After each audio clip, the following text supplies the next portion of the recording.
the hunting permit that you probably didn't realize existed in Pennsylvania. What is it? Let's talk about it. So this is a permit that I haven't had in years, and I decided to get it again this year because I thought it would be good content for you guys. I don't see a lot of it on here.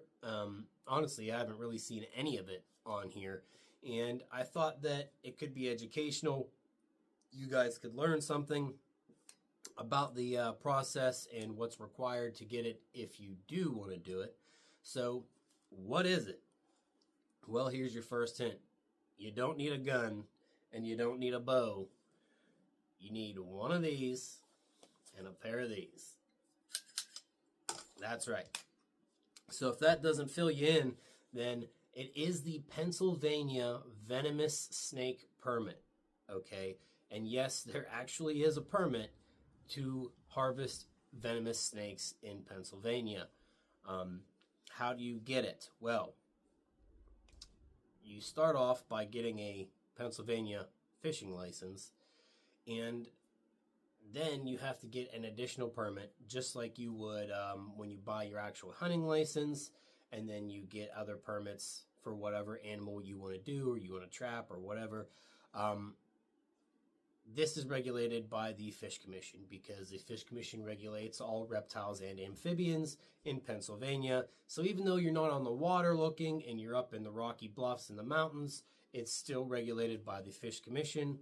So you would go buy your fishing license, ask for the venomous snake permit while you're there, and just to let you know, it's not exactly cheap. That permit alone costs $30, whereas just to buy a 1-year license with the trout stamp is $45. So it's almost as much as getting your normal license and trout stamp.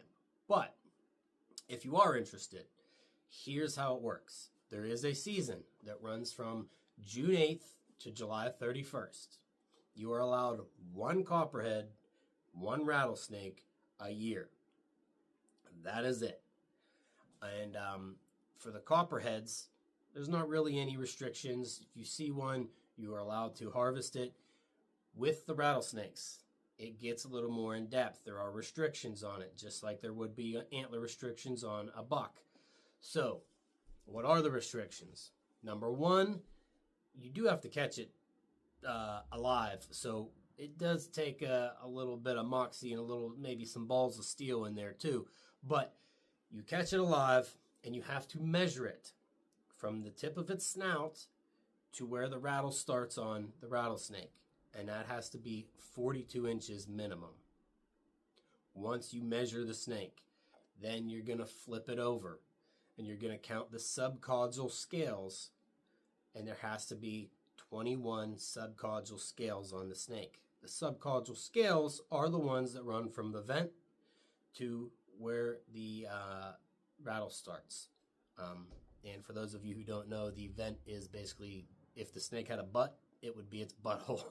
There's left for lack of better terms. But yeah, so from the ventricle scale, or the vent, to where the rattle starts, there has to be at least 21 subcaudal scales. And that would mean that it is a male rattlesnake. And so you have to have a male with 21 scales. It's got to be 42 inches long. And you got to not get bit, hopefully. So make sure if you do this, you want to do it properly, handle the snakes properly, have the proper equipment, and you should have somebody there with you. Don't go alone wandering up into a snake den, and it's just not a good idea. If something would happen where you do get bit and you need help, have somebody there to help you, or at the very least, let somebody know the exact area that you're going. But I would always recommend taking somebody with you if you're going snake hunting. And yeah, so that's pretty much it. I got my license. I'm going to try and do some content once the season starts to kind of give you guys a glimpse into the world of snake hunting and maybe broaden your horizons. And which let me clarify something too. I did notice something. Somebody put a comment on Facebook about this subject, and they said that you are allowed to do this with just a regular Pennsylvania fishing license. And I want to clarify that before this video ends. You do not. Again, you have to get your fishing license and then buy a separate permit. It's not cheap. Just want to clarify that so that everybody with a fishing license isn't out there wandering around trying to catch rattlesnakes and getting bit.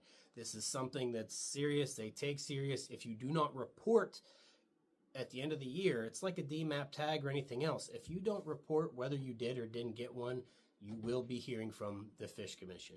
So they do take it seriously. Make sure it's something you want to do. Get the proper equipment.